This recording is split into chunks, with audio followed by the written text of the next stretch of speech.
Good day.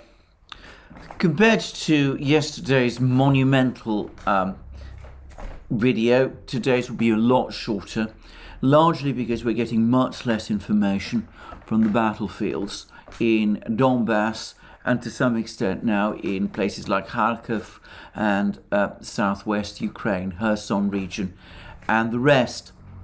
And the reason for this, in my opinion, is not because there's been any actual reduction of the fighting in these places, especially in Donbass, but because I strongly suspect that the Russian authorities, have been tightening controls on the issue of information.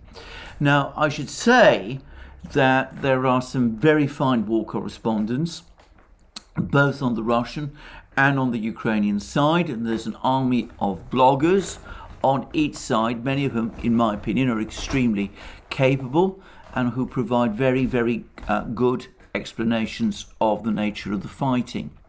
However, it's probably fair to say that though these bloggers and correspondents are fairly uninhibited about what they say over the course of any particular battle, they more so, in fact, in my opinion, than the sort of embedded correspondence that you find from mainstream Western media when Western armies go to war.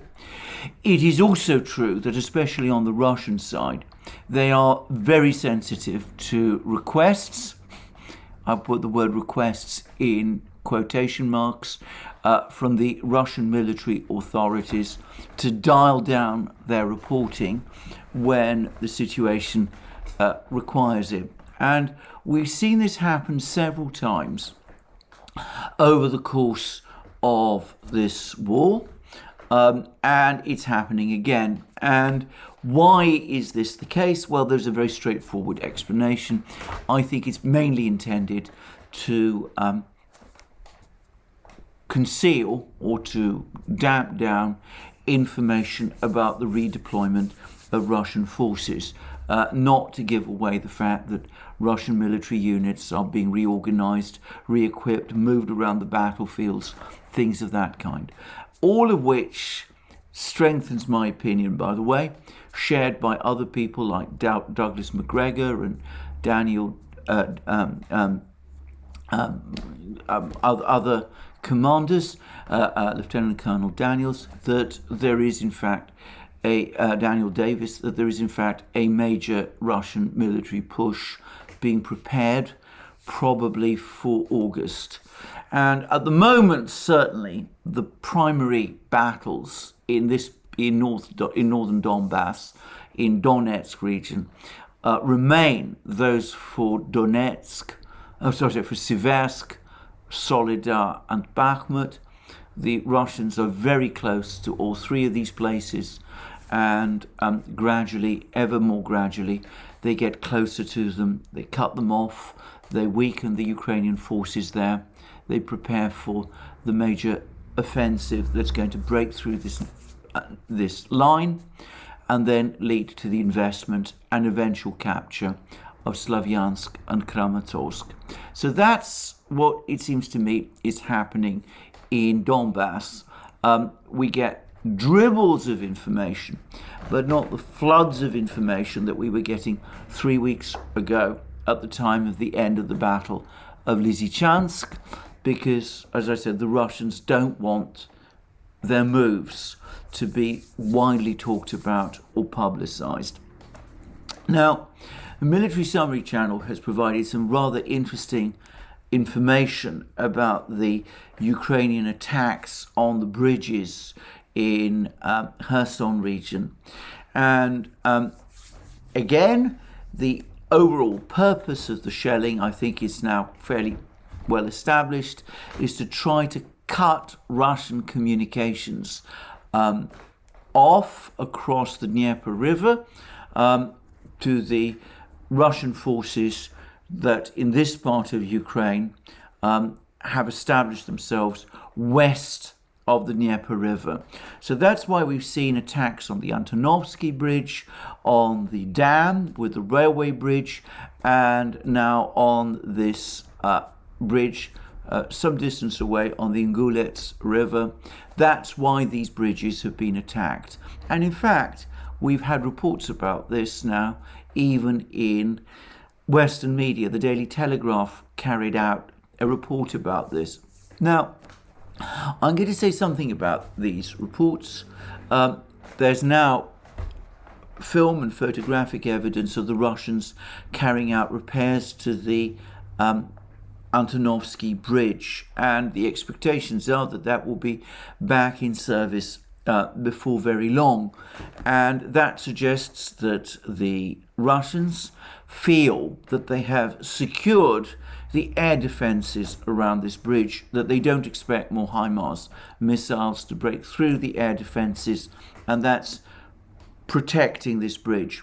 Now, the bridge over the dam, the railway bridge over the dam, it's apparently an extremely difficult bridge to damage significantly or to destroy. The Ukrainians still make the odd attack on it, but they're clearly unable to make significant damage to it. And the attack on the bridge over the Ingulets River may be an indication that the Ukrainians are giving up on hope that they're going to be able to destroy or significantly damage the railway bridge on the dam. Because if the military summary channel's analysis is correct, and I assume it is, then the traffic that passes across this railway bridge, across the Dnieper, this Russian military traffic that would pass across this railway bridge, would then, in order to reach the front lines, have to also cross this bridge across the Ingulets River, which is now why it has now become a target. Having said that, it's clear that the bridge itself has been damaged, though not significantly. Apparently, vehicles can still move across it, and the Russians appear to be carrying out or trying to carry out repairs, even though there's been a second Ukrainian attack on this bridge. And we've seen that the Russians have been able to provide some kind of air defense cover to the Antonovsky Bridge across the Dnieper, closer to Kherson itself. So I'm going to make a guess that we're going to see this Russian air defense umbrella extended to cover this bridge on the Ingulets River, if it is indeed as strategically important as the military summary channel thinks it is. I say that, though I should quickly add that the Russian administrator of this region has come out and said that the bridge over the Ingulets River has no military or strategic significance whatsoever, which may suggest that the Russians have already developed alternatives to crossing the Ingulets River, if this bridge is lost. Anyway, that brings me to the big news of the day, because, of course, yesterday, shortly after that grain agreement was signed, we had Russian missile strikes on Odessa, and this led to a huge flurry of criticism from Western governments, especially from the US government, claiming that the Russians were breaching international law and had violated the agreement that had been reached in Istanbul. And we also got reports that the Turkish government, that the Turkish Defense Minister, Mr. had denied that the Russians were in fact the people who carried out this missile strike on Odessa. He supposedly said that in fact this missile strike, that the Russians had told him that they had nothing to do with it.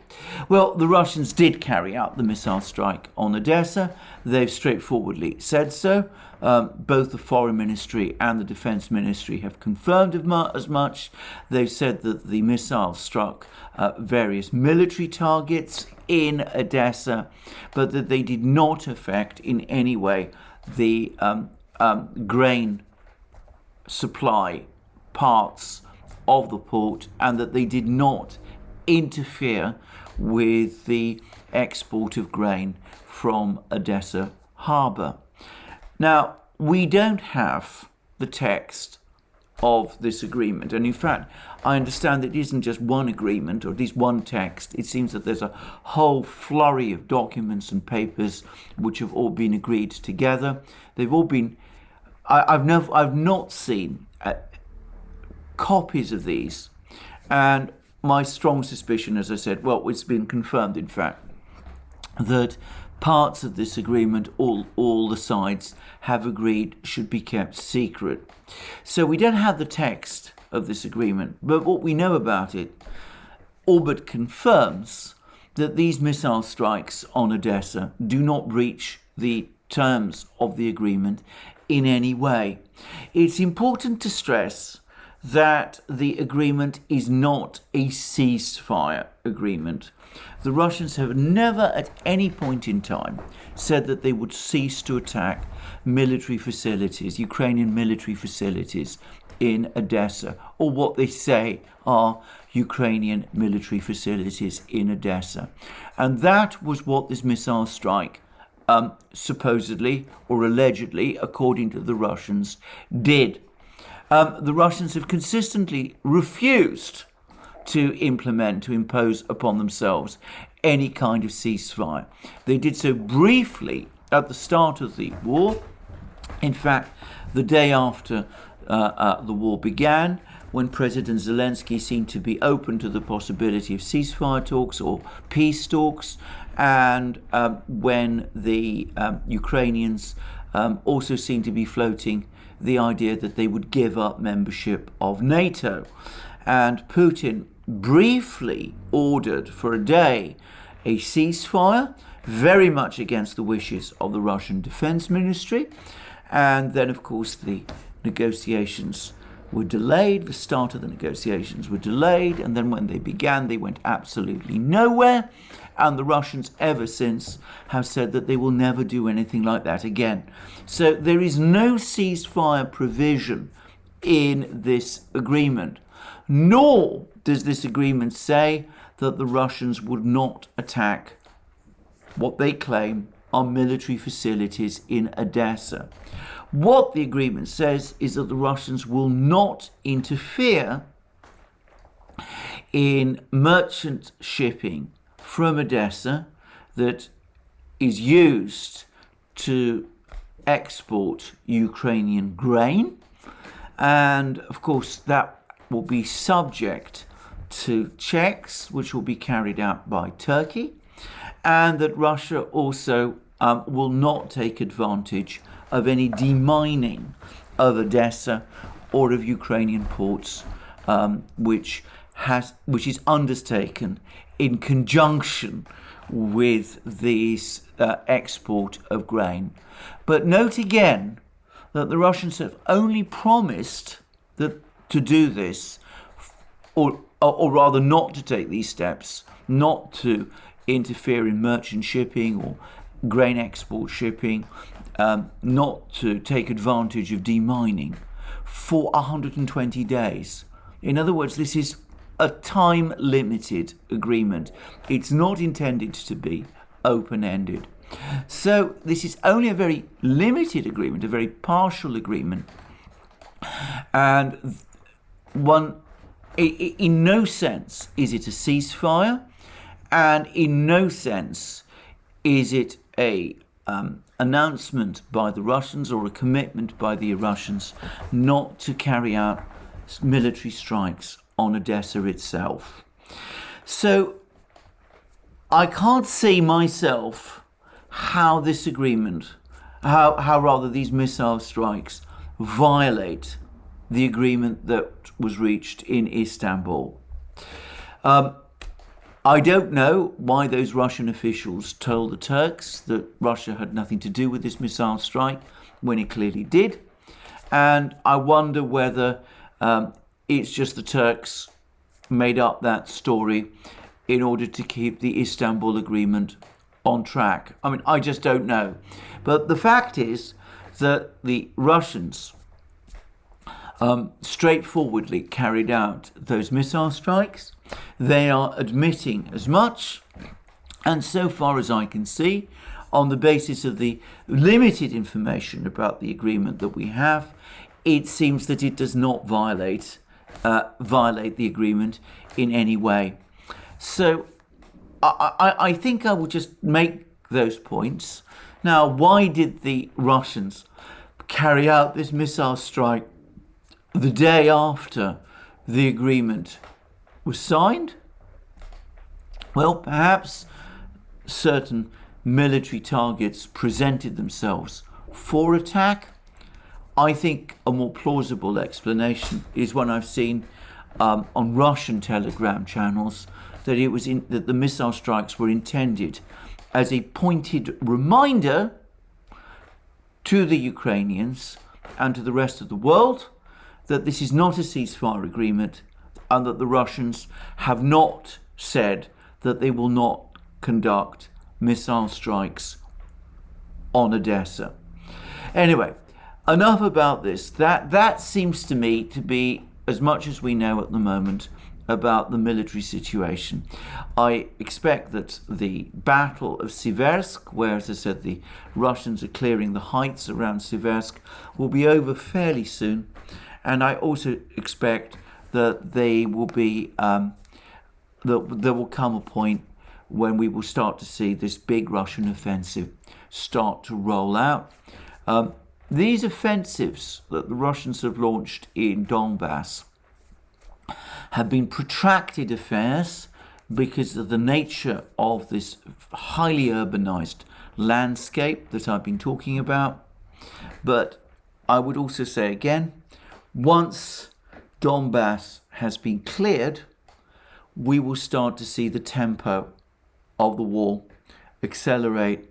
We may very well see a return to much faster maneuver warfare over especially the southern Ukrainian steppe land, especially if the intention eventually is, as I'm sure it is, for a Russian advance towards places like Kryvyi Rog, Nikolaev and Odessa as well.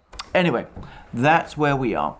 Now, one last point I would make, I mentioned in my previous video yesterday that Ukrainian claims of an advance at the start of a counteroffensive from Kryvyi Rog, the encirclement of 2,000 Russian troops by the Ukrainians, that was all completely untrue.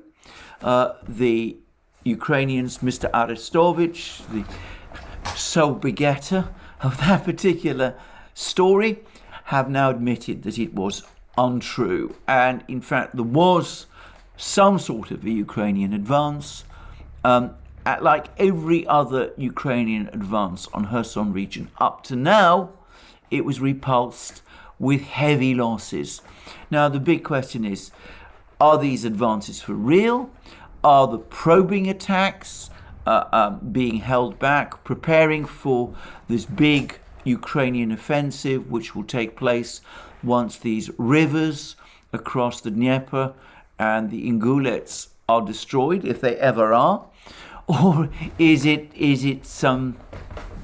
all, as I said, just motion, some appearance of action to keep the British especially happy? I don't know.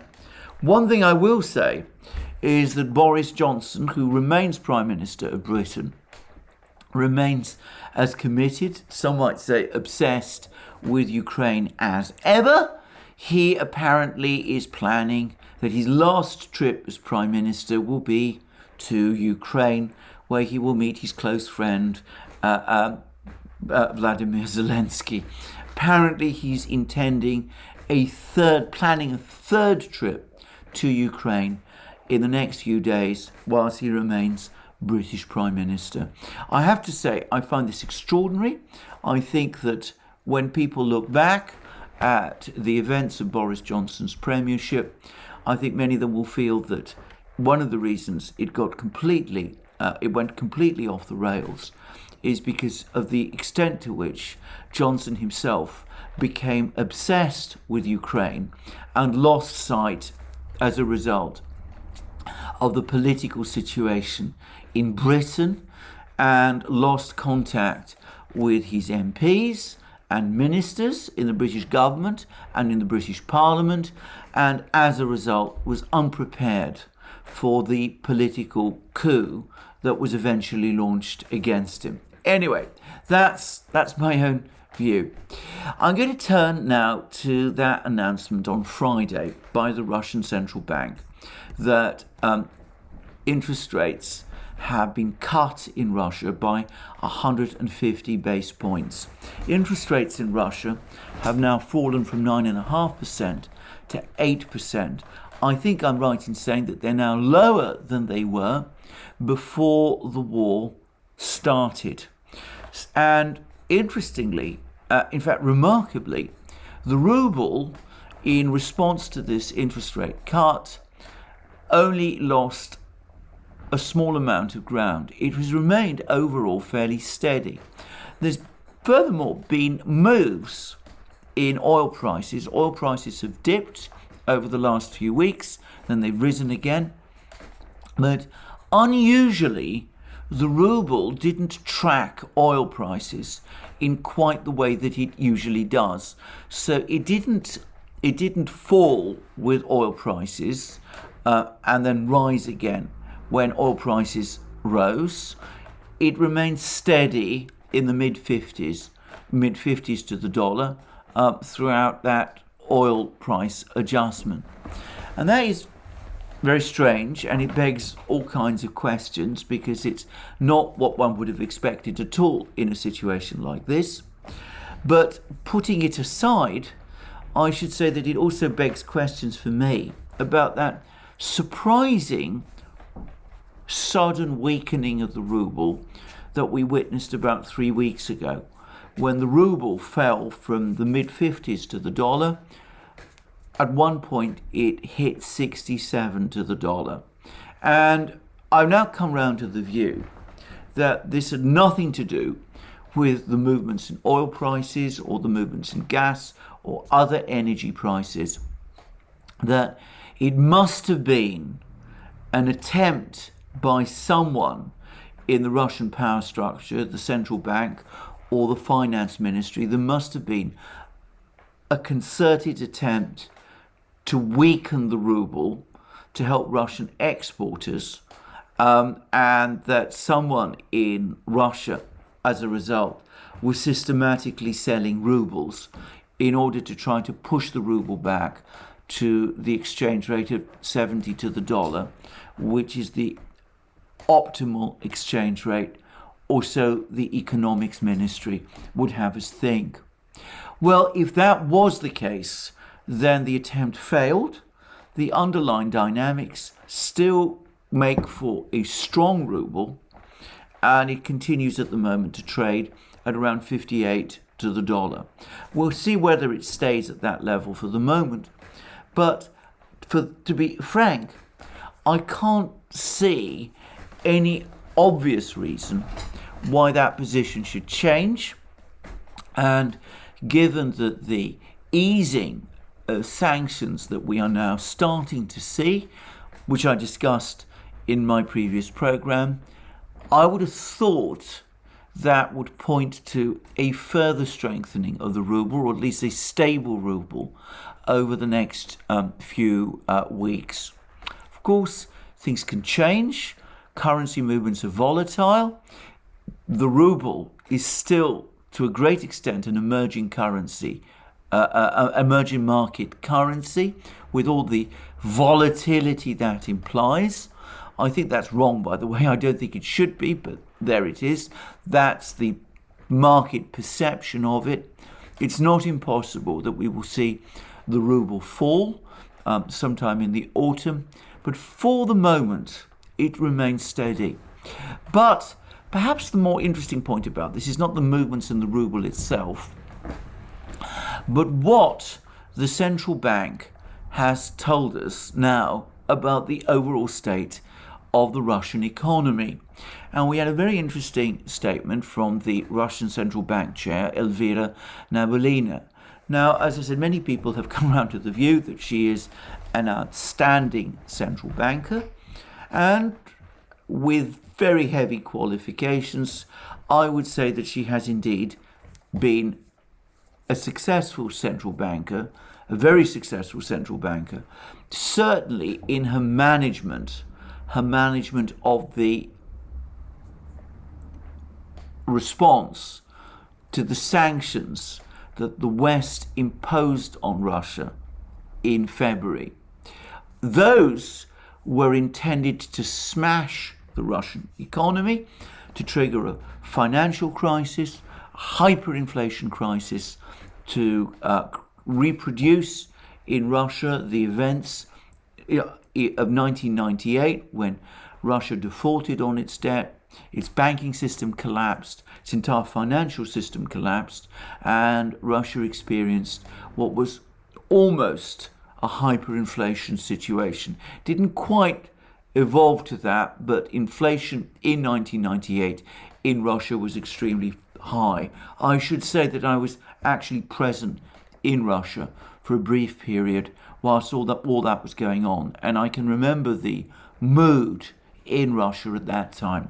Well, the steps that Nabiullina took in February and early March, and not just Nabiullina, but the rest of the Russian government, has successfully averted that entire situation. And Nabiullina has now told us that far from Russia being in an inflationary crisis, there has now been a continuous price decline in Russia that's continued now for 9 weeks. Prices have been falling in Russia back to February levels over the last 9-week period. And I'm going to say that I don't myself see any reason why that's going to change, at least in the short term. August, which is the season of harvests and the time when food products become most abundant in Russia, is a period of time when, generally speaking, food prices in Russia tend to fall. And it seems that Russia is having a particularly good harvest this year, which reinforces, I would have thought, the pressure for food prices to fall. And with Russia itself redirecting some of its energy production towards domestic use, I would have thought that energy prices would also remain subdued in Russia. So with food prices probably falling through the rest of August, and with energy prices probably fairly controlled or subdued in Russia in August, I'm going to guess that we're going to see further price declines throughout August and perhaps into the first weeks of September. As autumn closes in, as the holiday season with the New Year and Christmas holidays approaches in Russia, prices tend to rise, and we will probably start to see a pattern of price increases from about late September until the end of the year. But I would have thought that we would continue to see the trend being for more price declines over the remainder of the summer. Now, Nabiullina has now given a new lower forecast for annualized inflation this year in Russia. She says that she expects inflation to be annualized inflation to be between 12 and 15%. In other words, prices at the end of this year will be 12 to 15% higher than they were at the start of this year. Now, that may be right, but I think that may again err on the side of pessimism. And one of the things about Nabiullina is that she is consistently pessimistic in her forecasts, especially about inflation. I say that because annualized inflation at the moment in Russia is 15.9%. So if I'm right in thinking that we're probably going to see further price falls over the remainder of the summer, then I personally cannot see how prices are going to end up at the end of the year at 15% higher than they were at the start. There would have to be a fairly significant uptick in inflation at the end of the autumn and beginning of the winter, at the end of the year, in other words, for inflation to be as high as 15% by year end. I'm going to say that I think even 12% inflation might be pessimistic, but let's wait and see. But anyway, I still think that Nabolina's figures are on the side of pessimism. And I'm going to say something else. Nabolina has brought down interest rates from 9.5% to 8%. But it's important to say that though annualized inflation in Russia may be 15.9%, which it is at the moment, actual inflation, the actual growth of prices at the moment in Russia is negative. Prices are falling.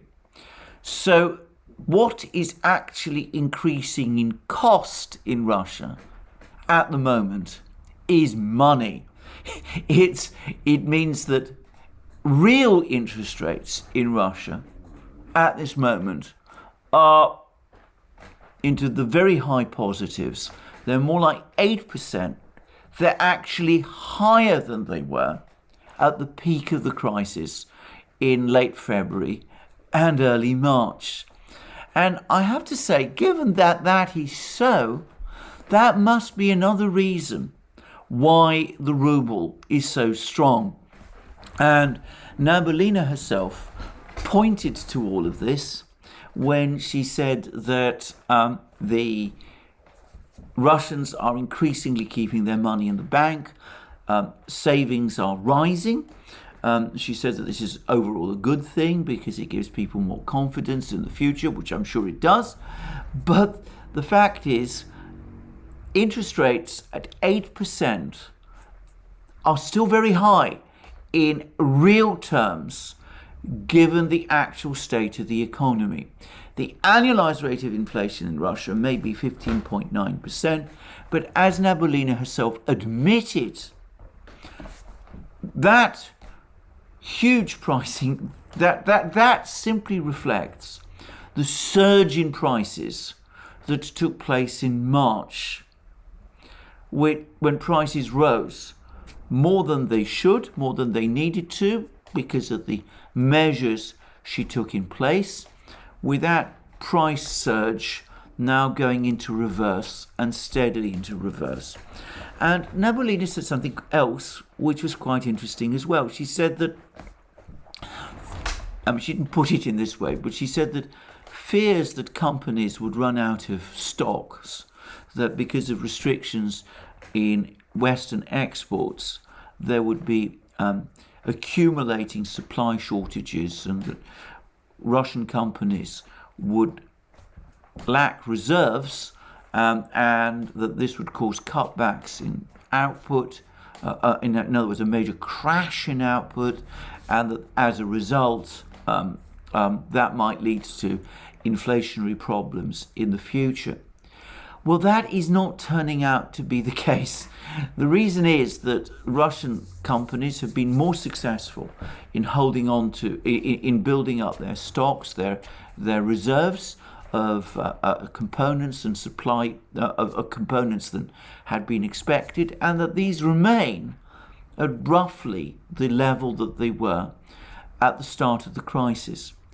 Now, that does beg some interesting questions, and it does beg the question of how are the Russian companies keeping up their stocks of subcomponents. But I'm not going to discuss that I'm sure that Nabolina knows more there than she's prepared to discuss. She obviously doesn't want to give clues away that might lead to the West trying to take countermeasures to reverse that. But anyway, with Russian companies still having inventories, inventories of subcomponents and those sort of things, that too does not suggest a major inflation surge over the next few months. If demand grows in Russia, and Nabolina suggested that there's some indications that it might be reviving over the next few weeks, Russian companies seem to be in a position in most industries to meet whatever demands they face. I suspect the major problems are going to be concentrated in one sector, which Nabolina, by the way, didn't discuss, which is the car industry, where import penetration for components is very high and where there really are serious problems, though problems which are over time being resolved.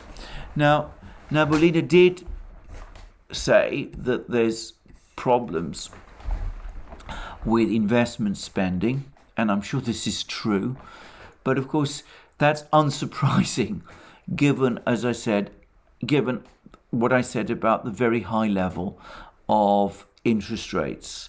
It's expensive, very expensive at the moment for Russian companies to borrow. And given that Russians are saving, they're putting money in the bank instead of spending it as they seek to benefit from the high interest rates. There's a positive disincentive for companies to invest in more output, because as far as they can see, the demand simply isn't there at the moment. Now, all of this is a rather complicated way of my saying that Nabolina needs to cut interest rates even more. And 8% interest rates are higher at present than the economy, than is suitable for the economy at this particular point in time. Obviously, it's better to reduce interest rates gradually rather than to make one massive sharp reduction, which might have to be reversed later. But if the situation in the economy is to be turned round so that we actually get growth coming back quickly, and Nabolina made a rather curious point there. She said that she expects GDP to fall by 4 to 6% this year and 1 to 4% next year, but she still expects somehow GDP to be higher at the end of the last quarter of 2023 than it will be at the end of 2022. I don't see how those two statements are reconcilable. It suggests, on the contrary, that there will be a return to growth next year, even by Nabolina's estimates.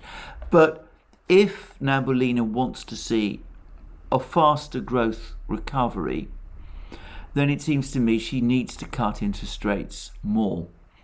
Inflation, my prices might be a little higher than they might otherwise be.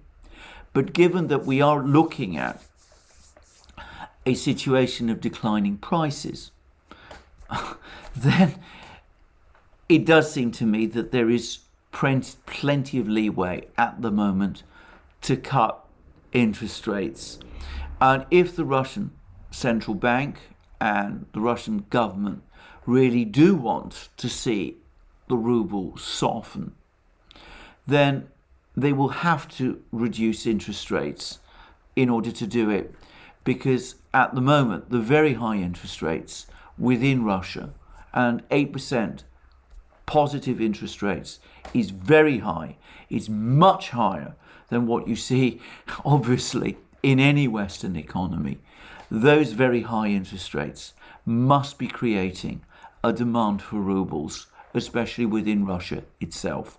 So that's what I wanted to say about Nabiullina's statement. But overall, think what Nabiullina is saying and what she's discussing about the state of the Russian economy, and compare it and contrast it with what Western governments were hoping to achieve at the start of this year. We don't see a collapse in the financial system. We see deposits in Russian banks growing. In other words, the financial position of Russian banks is strengthening. The financial system in Russia is getting stronger. We see Russian real incomes growing as well as prices fall and as the ruble continues to strengthen. We see Russians probably feeling increasingly prosperous as their savings grow and as prices around them fall. Some point, by the way, that is going to lead to an increase in spending. It is inevitable. But that must be what is happening at the moment, and it must be gradually improving sentiment across Russian society and across the economy. Employment rates, by the way, in Russia remain very high. Despite the GDP dip, there's been no real increase in unemployment.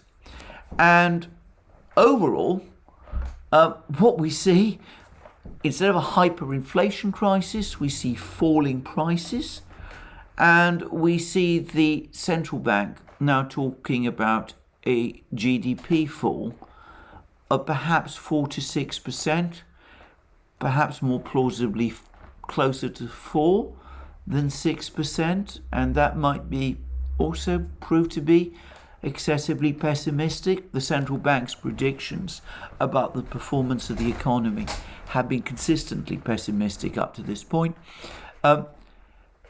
Something completely different from the 15%, 20% fall in Russian GDP that Western commentators and analysts and Western governments were predicting back in February.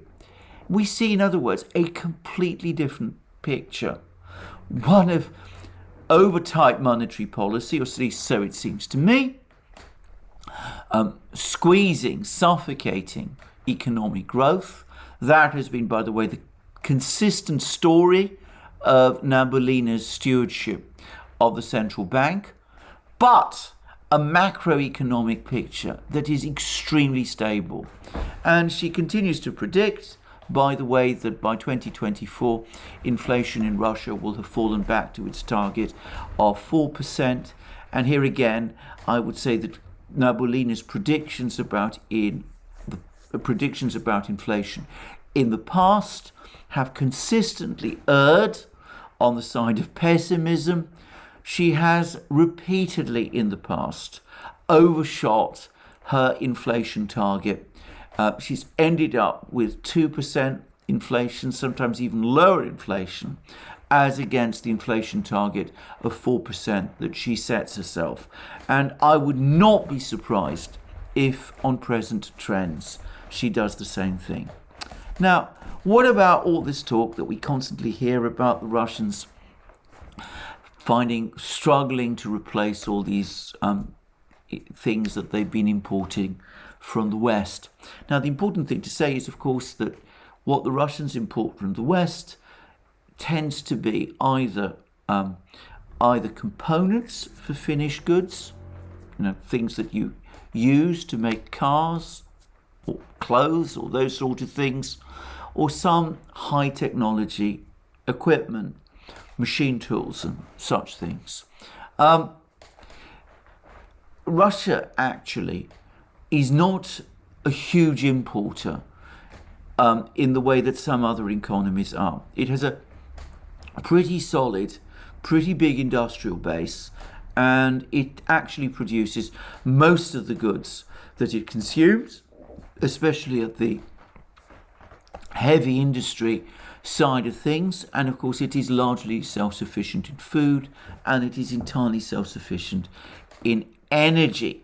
So it's not as dependent on imports as some people imagine. And if we're talking about the lighter types of imports, buttons and such things, well, the Russians have been able, I think, fairly successfully to find suppliers when they needed them. Either they can produce them themselves, or they can find them in places like Turkey and Iran and Egypt, where Sergei Lavrov, the Russian foreign minister, is currently visiting.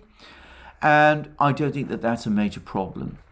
But if you're talking about the more high-tech side of things, where so many hopes still reside, I want to say two things. The first is one I've made repeatedly and many times. The West seriously underestimates the size, sophistication, and depth of the Russian high-tech sector. Undoubtedly, the Russians can produce themselves many of the goods that the West thinks that it cannot, and that if the West refuses to supply, the Russians won't be able to replace it. That is a fatuous idea, and just a short time ago, about a week ago, Putin, in fact, had a meeting, I think in the Kremlin, with all the people from the high-tech industries, and they seemed fairly confident that they could replace all the industrial goods, to high-tech goods, that the West is not exporting to Russia anymore.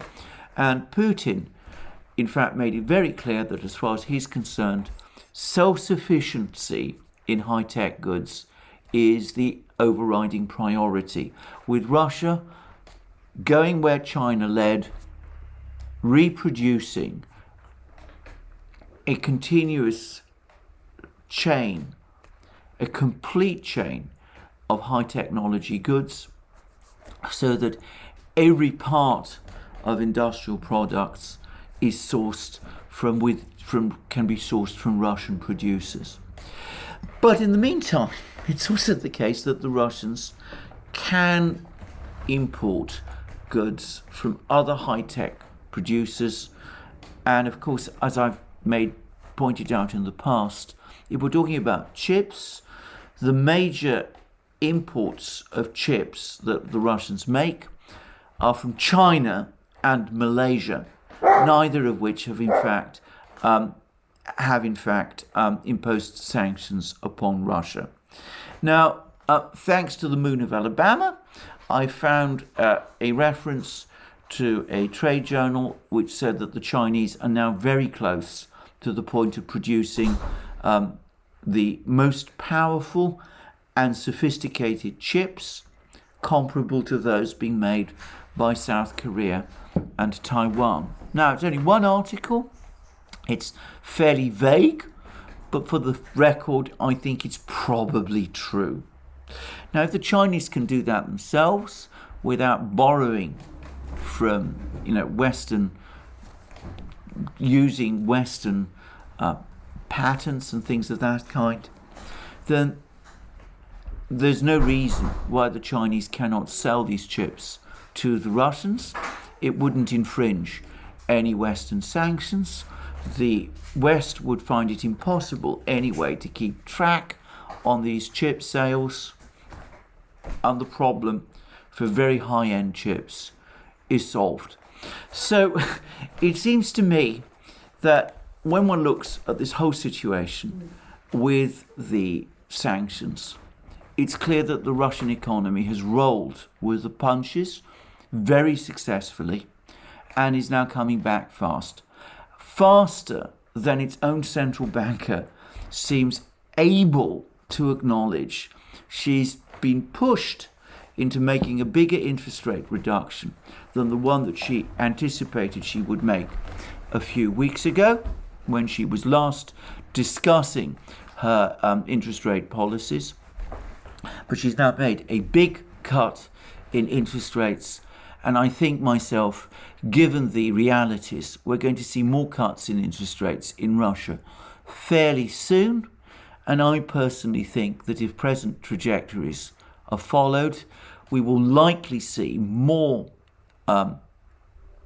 inflation falls, annualized inflation falls over the next few weeks and months, and probably a return to growth, even a strong return to growth in Russia next year, at the very moment when the West will probably be in recession. Well, thank you for joining me today for this program. Remember, you can join me on other programs, on other platforms, above all locals, but also on Telegram and Rumble. You'll find links under this video. You can support us also via Patreon and Subscribestar. Please also remember our shop, where you can buy all those great things, our mugs, our magic mugs, and hats and hoodies and sweatshirts and t-shirts and all the rest. And last but not least, don't forget to check your subscription to this channel and to tick the like button if you've liked this video. Well, here we are, another 50-minute video. I thought it would be a less long one than yesterday's, and it is a bit, but not by as much as I'd expected. Apologies for that. I hope you found this all interesting, and I look forward to you joining me again tomorrow, and have a very good day until then.